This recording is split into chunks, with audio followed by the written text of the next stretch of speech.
என்ன குவாலிட்டி சரிங்களா, அவங்க அதை பற்றி தான் எழுதுவாங்க, என்னென்ன சீன்ஸ் இருக்குது அதை பற்றி தான் பேசுவாங்க சரிங்களா. ஆனால் இந்த ஸ்க்ரீனில் பார்க்கும்போது குவாலிட்டி கம்மியாக இருக்கு. டிஏ பண்ணீங்களா பண்ணலையா, ஏன் வந்து டிஏ போட்டு பண்ணல? இப்போ இங்கே பார்த்த இதுதான் சூழ்நிலையா இல்லை இல்லை டிஏலாம் பண்ணி தான் இருக்குது. ஆனால் வந்து எங்களுக்கு வந்து எம்ஓவி ஃபைல் ஃபார்மேட்டிங்கில் தான் ப்ரொஃபஷன். அது வந்து final quality will be much better. மீடியாவுக்கு போட்டு காட்டுறீங்க, காட்டும் போது நம்ம கொஞ்சம் சரியா காட்டினா தானே வந்து எல்லாரும் எழுதுவாங்க சரியா. Right right right. இதுதான் வந்து நாங்கள் ஆக்சுவலி ஃபைனல் ஃபைல் தான் அது. பட் ஏன் இது சரியா ப்ளே ஆகுதுன்னு தெரியல எனக்கும். நான் பார்க்கும்போதே லேக் இருந்துச்சு. அதுக்கப்புறம் வந்து ப்ராசஸிங்கும் போயிட்டு பஃபர் ஆகிடுற மாதிரி இருந்துச்சு. அது வந்து இங்கே சிஸ்டம் ப்ராப்ளமாக கூட இருக்கலாம். பட் ஃபைனல் குவாலிட்டி அப்படி கிடையாது. சரி, அப்புறம் வந்து எப்பவுமே வந்து இங்கிலீஷ் படத்தில் தான் வந்து லாஸ்ட்டு ஃபைனல் டைலாக்கு ஃபைனல் டச்செல்லாம் வச்சு ஒரு விஷயம் பண்ணுவாங்க. ஆனால் வந்து நீங்கள் ட்ரைலர்லேயே வந்து மேடம் வந்து ஹீரோயின் சொல்கிற விஷயம் வந்து எப்படி நீங்கள் ரிவீல் பண்ணீங்க, எப்படி தமிழ்நாட்டு மக்கள் அதை ஏற்றுப்பாங்க? அது ரிவீல் இல்லை, அதுதான் ஆக்சுவலி கதை. ஸோ அந்த டைலாக் நீங்கள் பார்க்குறீங்கல்ல, அது வந்து படத்தோட ஃபர்ஸ்ட் 10 நிமிஷத்துலேயே வந்துடும். அதனால அது ரிவீல் கிடையாது. அதுதான் வந்து அங்கதான் கதை தொடங்குது. லாஸ்ட் சீனே வந்து கதை தொடங்குற மாதிரி வச்சுருக்கீங்களா? நீங்கள் இதில் பார்த்து லாஸ்ட் சீன் தான் வந்து கதை தொடங்குற இடம் படத்தில். சரி சார். நீங்கள் சார் சோஷியல் மீடியாவில் வந்து பேசுகிற விஷயம் வேறு சரிங்களா. நீங்கள் படத்துல விஷயம் கண்டென்ட்டை வந்து உள்ளே கொண்டு வரீங்க. நீங்கள் விஜய் சார் கூட ஒரு படம் பண்ணியிருக்கீங்க, திடீர்னு வந்து என்ன சொல்கிறீங்க சைக்கோன்றீங்க. அப்புறம் வந்து சூர்யா சார் கூடவும் விஜய் சார் கூட நான் வந்து பழகியிருக்கேன், அவங்க வந்து நார்மலான மனுஷங்கன்றீங்க. என்ன சொல்ல வரீங்க, என்ன கண்டென்ட் சொல்ல வந்தீங்க சரியா புரியல. இல்லை சைக்கோன்னு புரியல. சைக்கோ நீங்கள் வந்து ஸ்டேஜில் வந்து அவரும் சொல்ல பேசும்போது சைக்கோ பாட்லாம் இருக்காங்க அப்படின்னு சொன்னீங்க. படத்தில் சொல்கிறீங்களா? நீங்க தான் சொன்னீங்க ஸ்டேஜில்.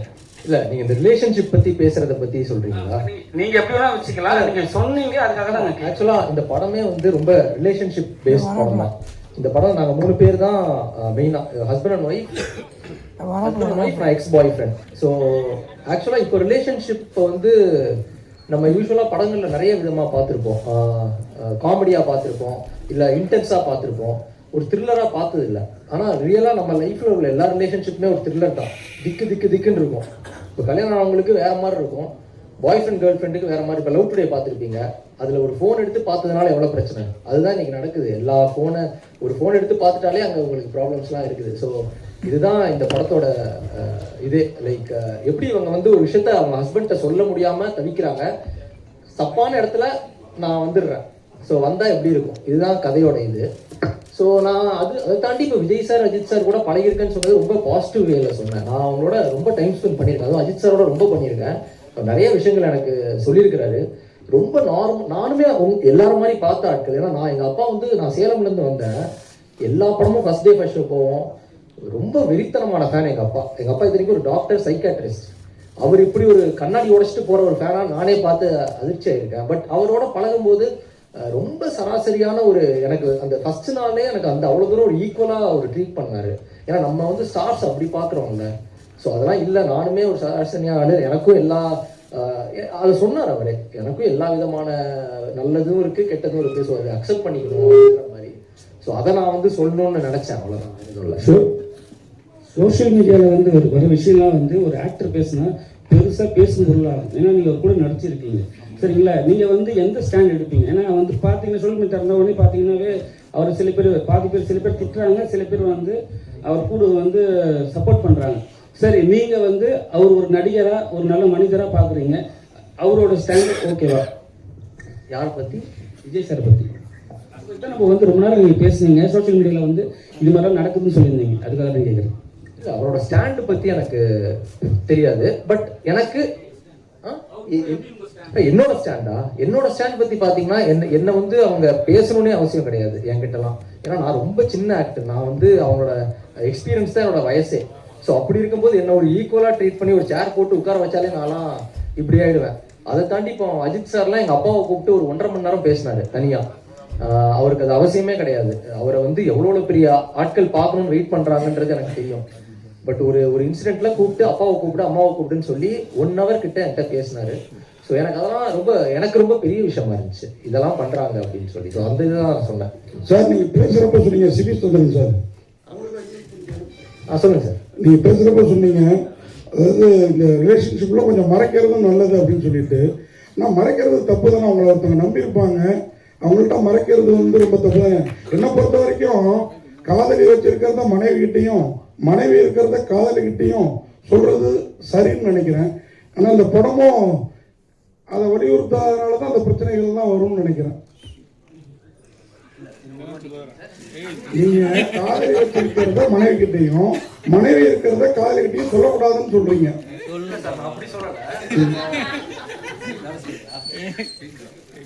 கேக்குதா சார்? இல்ல சார், நான் அப்படி சொல்லல. இப்போ பாசிட்டிவ் வே சொல்றேன். இப்போ நம்ம யாருமே இங்க தப்பு பண்ணாத ஒரு ஆட்களே கிடையாது சார். எல்லாருக்குமே ஏதோ ஒரு விதத்துல ஒரு தப்பு பண்ணிருப்போம். அதை வந்து நம்மளுக்கு மனைவி காதலின்னு சொல்ல, நம்மளோட ஃப்ரெண்டு கிட்டே சில விஷயம் சொன்னா இது ரொம்ப தப்பா, இப்போ நம்ம ஃப்ரெண்டை விட்டுட்டு ஒரு இடத்துல சாப்பிட போயிருப்போம், இதை நம்ம சொன்னா தப்பா புரிஞ்சுப்பான்னு சொல்லி சில விஷயம் மறைப்போம். அது மறைக்கிறோம்னா லைக் ஏதோ ஒரு விஷயத்த நம்ம எல்லாத்தையும் போய் சொல்லிட்டு அவ்வளோ நல்லவங்களும் கிடையாது, அவ்வளோ கெட்டவங்களும் நம்ம யாரும் நான் ரியல் லைஃப்ல பார்த்தது இல்லை சார். அவ்வளோ நல்லவங்க படத்துலயும் அப்படிதான். நான் கொஞ்சம் கிரே ஷேட் தான். ஸோ ரொம்ப நல்லவனா இருந்தா அது கொஞ்சம் நடிக்கிற மாதிரி இருக்குது. ஸோ நான் இதுதான், நான் இப்படிதான் அப்படின்னு இருக்கிறது பெட்டர். ஸோ அப்படிதான் இங்க எல்லாருமே இருக்கிறோம், எல்லாருமே அப்படிதான் இருக்கிறாங்க. அப்படி இல்லை நான் எல்லாத்தையும் நான் வந்து இப்போ சில விஷயங்கள் சொல்லி அதனால இப்போ அந்த ரிலேஷன்ஷிப்பே பிரேக் ஆகுற நிலைமைக்கு போகுதுன்னா அதை ஒருத்தங்க சொல்றாங்கன்னா அது தேவையில்லைன்னு தான் அர்த்தம். இல்ல நீங்க சொல்றப்ப சொன்னீங்க நல்லா உதவி விழுந்தாலும் உண்மையை சொல்லிடுற ஆளுன்னு வச்சுக்கோங்களேன். ஆனா நீங்க சொல்றப்ப சொன்னீங்க அந்த மாதிரி சொல்லக்கூடாது, அதை மறைக்கிறது, ஏன்னா அவங்க மனசு என்ன பாடுபடும் அப்படிங்கிற மாதிரி சொன்னீங்க. ஆனா நம்ம பண்ற அயோக்கியத்தனத்தை அவங்களா தெரிஞ்சுக்கிறப்ப இன்னும் ரொம்ப மோசமா இருக்கும்ல நம்ம நிலைமை. இல்ல சார், நான் அயோக்கியத்தனத்தை மீன் பண்ணி சொல்லல, ஜென்ரலா சொல்றேன். ஒரு ரிலேஷன்ஷிப் தேவைன்னு நினைச்சா சில விஷயங்கள் நம்மளே சாலிடா நம்ம வந்து ஸ்டாப் பண்ணுவோம். இந்த விஷயம் எனக்கு ஒரு ஃப்ரெண்டா வேணும்னு நினைச்சேன்னா இவர்கிட்ட இருந்து சரி நான் அது என்ன சொல்றது ரொம்ப அன்ஹார்ம்ஃபுல்லான திங்ஸ் சொல்றேன், இவருக்கு ஹார்ம் பண்ற மாதிரி ஒரு விஷயத்த சொல்றேன், அதை அவங்களுக்கே சொல்லனாலும் என்னைக்கே ஒரு நாள் தெரிஞ்சிடும் சார். எதையுமே பெருசாலாம் மறைக்க முடியாது. நம்ம வாழ்க்கையிலே அப்படிதான், சில விஷயம் தெரியணும்னா அது போய் தெரிஞ்சிடும், மறைச்செல்லாம் வாழ்ந்துட்டு இருக்க முடியாது. பட் அன்ஹார்ம்ஃபுல்லா சில ரிலேஷன்ஷிப் வேணும்னு நினைச்சோம்னா அதை சொல்ல மாட்டோம். பப்ளிக்கா எல்லாருக்கும் தெரிற மாதிரி ஒரு விஷயம் பண்றோம்னு பண்ணாலே அந்த ரிலேஷன்ஷிப் தேவை இல்லைன்னு தான். சார் ஹீரோயின்ல கொடுங்க. ஹீரோயின் மேடம், எல்லாருக்குமே இந்த ஃபுட்டு ட்ரெஸ்ஸு அவங்க எமோஷனல் எல்லாமே பர்சனல் தான். எமோஷனல் சண்டை பிரச்சனைலாம் எல்லாருக்கும் வர்றதும் ஓகே தான். இந்த படத்துல வந்து ஒரு எமோஷனலான சீன்ல தம் அடிக்க மாதிரி வருது. நாங்க ஜென்ஸ் தம் அடிச்சாலே ரொம்ப பாதிப்பு அப்படிங்கும். அந்த மாதிரி எல்லாரும் டென்ஷன்ல தம் அடிச்சா நாடு எடுத்துக்காகும். அடிக்க கூடாதுதான், ஆனா அது ஒரு கதாபாத்திரம், ரியாலிட்டி இல்ல. சோ அந்த கதாபாத்திரத்துல அவங்க வந்து சில பிரச்சனைகள் கோத்ரூ பண்றாங்க.